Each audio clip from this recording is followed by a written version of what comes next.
All right, we're recording. Sellers estimated net proceeds. Guys, what I like to use and something that's going to be really helpful for you and that you should use is a net proceeds sheet. Basically, it's going to show a seller what they could make potentially selling their house, which is important right now because, that's what they want to know is how much money can I make? And especially you're having to remind them that, yeah, you can make this much money right now, but don't forget you have to buy typically. And then, more people come in. And then when you do have to do that, you're on the other end of it. So yes, it's a seller's market. Yes, that's great for you.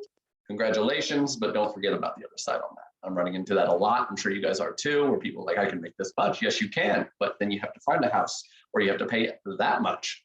So anyway, what I like to do for sellers when I'm listing their house, again, we don't call them listing appointments because I'm going to get the listing. I'm not gonna try to get a listing, I'm gonna get the listing. If I get in that door, I'm gonna get that listing.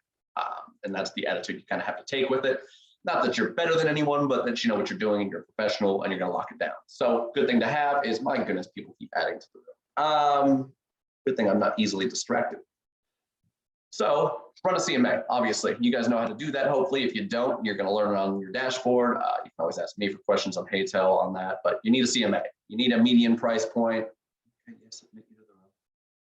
need to kind of know because as you know, and as we train, I don't pick the price. I'm not going to pick the price for the seller.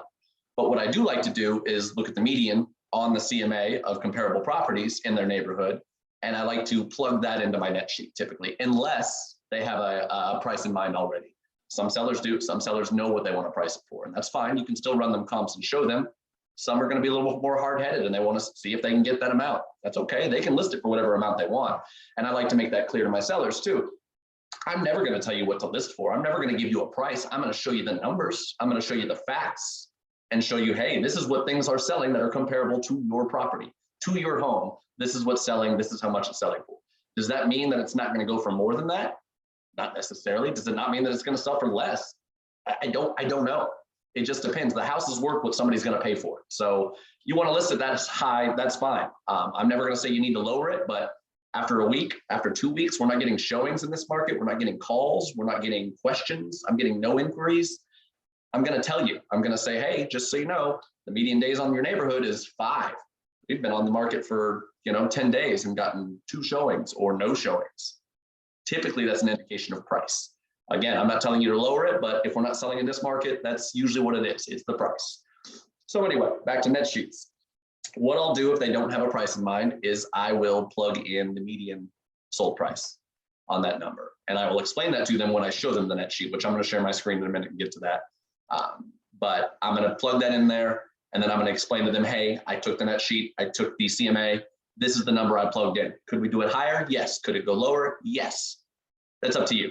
So let's go ahead and share a screen. So the lazy option, an easy option, and it's a convenient option, and I use for years, is to go to Vanessa at Texas Title, because Vanessa is the know-it-all of everything. Guys, if you don't know already, I talk to Vanessa multiple times a week. I call her for questions, especially in my first few years. I would call her constantly. Vanessa knows so many things. So what I would do back when would send something like this.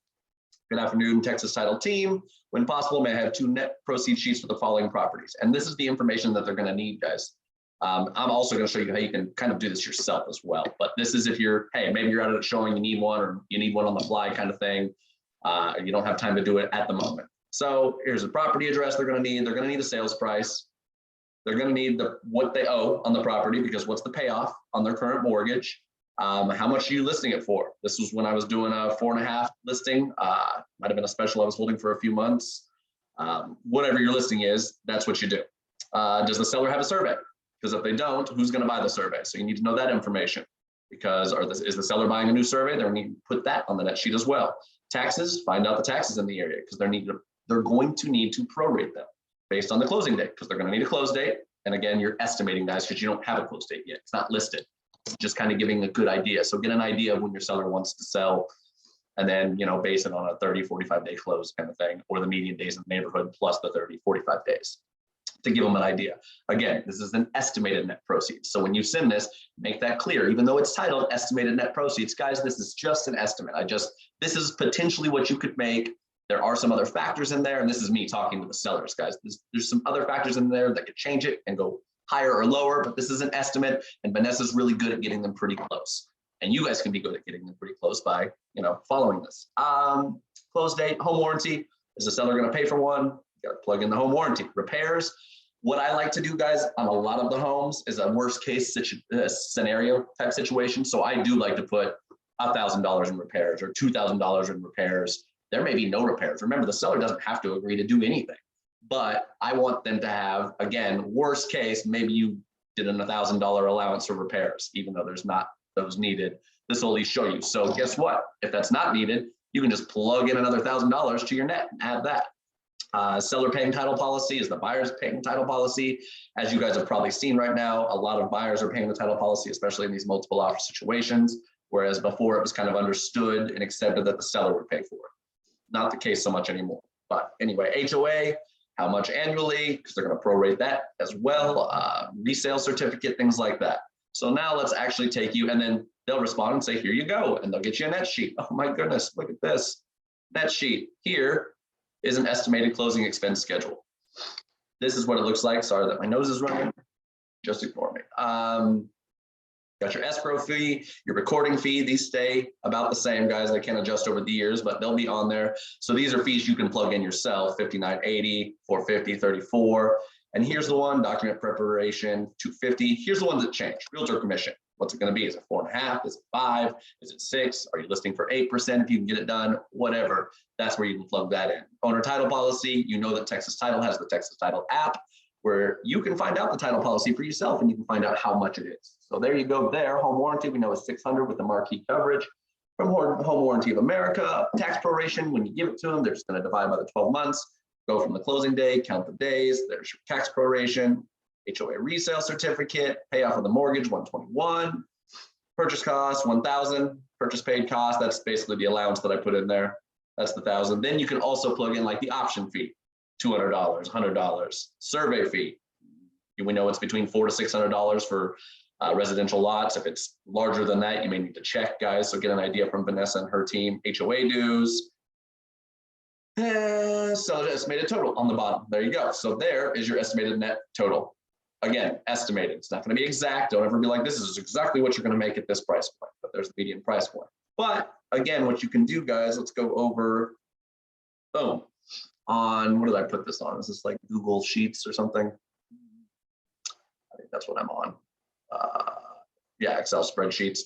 So here you can do it yourself. You can plug in whatever you want. So I have 204 there. I could do 230. And then it's going to change my numbers at the bottom for my net. And this is where you can adjust and do your own, because we know a lot of those stay the same, like that 450, the 34, the 59.80.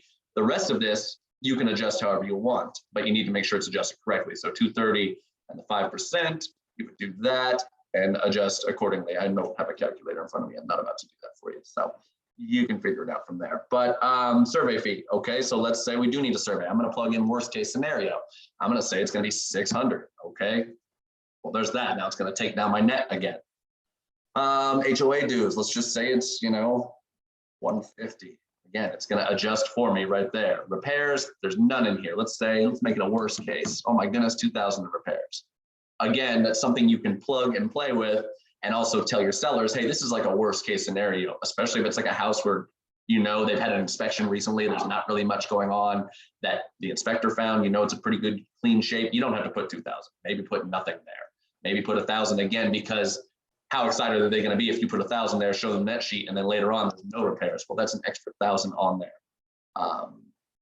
to do that. So you can plug and play with all of this and put who created it. If it's you, put your information here. Sean, we can see your Google Sheet. You can't see my Google Sheet. Oh, that's terrible news. Okay. What are you seeing? Anything at all, or just? It's the one you got from Vanessa. Well, that is terrible. Let's see. Hold on real quick. New share. Glad you told me. Thank you. How about now? Yes? Cool. Okay. Sorry about that, guys. So basically, I'll just cover that briefly again. You can plug and play here. So if I wanted to type in, 300. that, how many zeros did I just do? Not enough. There we go. It's going to change your net, guys. It's going to automatically do everything for you. That's where I was talking about repairs here. Here's the 2000. Maybe it's, you know, 0 repairs. Maybe it's great shape. According to who? I don't know. Hopefully an inspector, not to you, because you can't just be like, oh, this is in great shape. Nothing's wrong. Don't ever do that. You never know what's behind the curtain. Payoff. I mean, again, this is all plug and play, so you can do these yourself, guys, and not be lazy. As you're new and as you're getting started and asking for Vanessa for help, it's fine. Again, they can do these really quickly. They already have this kind of laid out and they can plug and play, but I like to do them myself now too, because I like to change all the info up here and be like, it's coming from me, because it is, because I'm putting it together. But again, keep that estimated closing expense schedule, because things can change, prices can change. It can vary a little bit, but typically you guys can get these down and close to within a couple $1,000s. If you're worried about it or think that you're messing up something, you can do one and send it to Vanessa and say, hey, will you check this and see if it's accurate, if I did this correctly? She'd be happy to tell you. Anybody on her team over there will tell you. I mean, again, this is just basic changing things and it will adjust at the bottom. All I did was open it on a Google sheet. So anyway, you take this to your seller, you show them, you explain again that, hey, this price is just based on the median price point on the CMA I ran you. We can put whatever price you want. It's just going to adjust accordingly. Sometimes you'll have the sellers that'll be like, well, I want to list for, you know, 290 because it's not selling at 3. I did it too high. Can you run me a new net sheet? Now, it's silly in a way because you can be like, yeah, just take off $10,000 from your net. Everything else does adjust slightly. Of course, your commission is going to adjust slightly with that, but it's not substantial, but you might as well just do it. Run it for them. It's really easy to do. It's silly in my head when they ask that because I'm like, yeah, just subtract the money that you were taking or add the money that you're, you know, raising to your sales price. But some of these will adjust slightly because of that. Again, commission, title policy will adjust a little bit. So you can run all those numbers and run it for them again and just send them a new net sheet. It's easy to plug and play with that. I'm going to stop share. Does anyone else see the Excel? No. Okay. Yes. Yeah. I wasn't following the chat box, guys. Sorry. Thanks for letting me know. Questions about the net sheet, how that works and what to do in those situations and when to present or listing for any of it, really. Here I am. It's 12:15. What do you got? Hey, Sean, when would we present this? When would we use this? I guess you would use this and present this when trying to get a listing or trying to, you know, someone's wondering, should I sell right now? Is it worth it? Could I make enough money to sell right now? Could I make what I wanted off the sale of my house? This is when you would use it. You would also bring one of these to your listing presentations. You would bring a CMA of what other properties are selling for, and then you would plug that median sold price is what I use and plug that into a net sheet and say, hey, based on all of this, this is what you could potentially make. You can even run it, guys, without the payoff if you don't have that information yet and say, hey, based on everything else, this is what it would potentially sell and net you minus your payoff. So if your payoff's 83,000, just subtract 83,000 from this or whatever it is. But you can run them with less information and add as you go if it's early on and you're just trying to show them potentially what they could make. But yeah, this is when you would use it, is before you list a property to show them what they would make on the property or potentially make estimated. You'll notice I keep saying estimated because you never want to say, hey, this is exactly what you'll make, because you will have that seller that's like, you told me. Well, no, I didn't. I said estimated, and that's what this is, it's estimated. And you do want to clear it and kind of make sure that these numbers match up, guys, so that you're not just way off and, you know, $5,000, $10,000 off in the wrong direction, if that makes sense. What other questions? Thank you. The taxes for the net sheet, do you just get that from the MLS, like tax records? Yeah, or tax records. Tax records is probably the safest way to do it, but that'll be on the MLS typically. We hope. If not, yeah, I would search tax records, the local tax, that county that it's in, and you can find it out that way, which is a good way to do it. And you can even do the math on that yourself. Just divide. Again, you're doing an estimated close date, dividing by 12, taking away the days, because we know that they're paid in arrears. Taxes are anyway. What else?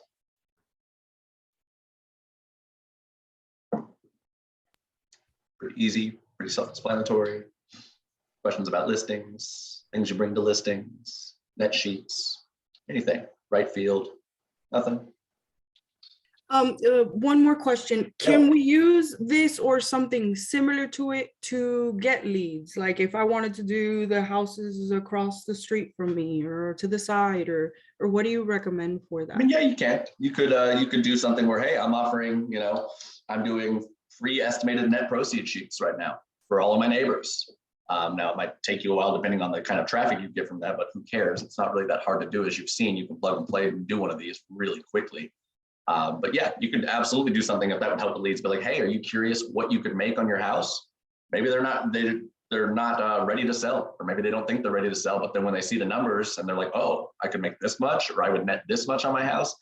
Maybe that's a good way to get them, converted to see now is the time, or maybe now is not quite the time. Maybe they do want to get some more equity in their house. So yeah, absolutely, you can use them for leads. Is there an example template on our dashboard? Ooh, that's a great question, Emmanuel. I'm not positive on that. I'll have to check. If there's not, I'll have Christy add a net sheet on there. But I mean, yeah, that should be pretty easy to add on there as far as the template goes. And you can also always email Team Vanessa at texastitle.com, and they'll send you a basic net sheet template. I'm sure they don't mind doing that, and Sharon, it save them time so they're not having to do one all the time for everyone, because they can do them quickly and on the fly, and they don't mind. That's part of why we use them. But I like it, again, it coming from me. It looks like I did something and I'm doing the legwork there. So I think there's one in the matrix too. There probably is, Britt. I have a question. Yeah. How did you plug in the numbers in the Excel, or did you already have the formula set up? Great question. Yeah, I think that Vanessa had actually sent me one in an Excel format one time, and then so I just opened it in Excel and just started plugging and playing. So that's how I did it. I am by no means a master with Excel. So that's how I did it and got it from her. So I'm sure she wouldn't mind doing that as well. Again, I'm not very good at Excel or anything like that. I'll just be honest with you. So we can ask Vanessa to send us that. Yeah, I bet she would. Yeah, Vanessa would have that. Okay. So easily, guys. Again, if you don't have it, Team Vanessa at texastitle.com. Team Vanessa at texastitle.com is a good one to get that template. Thank you. Yeah, of course. Anything else, guys? Since we're here, there is one on the dashboard. Brett, look at you doing all that legwork. Thank you. Brett's more prepared than I am for this. Guys, that's about all I have as per usual. If you have questions, hey, tell me. But also, hey, tell the broker, that's what he's there for. Leave Christy alone. She's doing interviews and stuff like that. So bother one of us. Trying to stay warm in this vacant house. Okay, yeah. It's freezing outside. That's why I am not leaving. Guys, that's it. As usual, let me know if you want to talk about things. I think we had a couple weeks ago said we were going to do farm and ranch contracts. I don't know. I think we're putting that one on hold right now because they're not that different. So we don't really need to. We may adjust that later and do them, but that's not something we're going to spend a lot of time on yet. If you ever want me to cover something different in the coming weeks, let me know. Shoot me a text, shoot me an email, shoot me a hey tell. I don't care. I'm happy to do it. These are kind of just on the fly sometimes, try to get you guys some extra training and get you some stuff you can use that'll help you get listings, help you get clients, help you sell houses, just basic stuff, and help you kind of with your knowledge of your contracts. Can I have your number? That's a little forward, but sure. Yeah, I'll put my number real quick here, guys. It is on the dashboard too. You can find it. There is my direct number. Again, add me to Haytel if you want. It's easy for me to use Haytel. I don't mind texting. It's all right too. Phone calls, I really don't prefer, unless you really just need to talk about something, but that's okay if you do. I don't care. I'll talk to you, but just shoot me a text and let me know what you want to talk about, and we can set up a time. But I love the Haytel app, as you guys know. If you're not already using it, please use it. Please download it. It's super simple. Just save my contact first, then send me the Haytel invite, and we'll go from there. Guys, thanks for being here. This will be on the dashboard for review, and we'll see you in a couple weeks again. Talk to you later. Stay warm. In the meeting for all.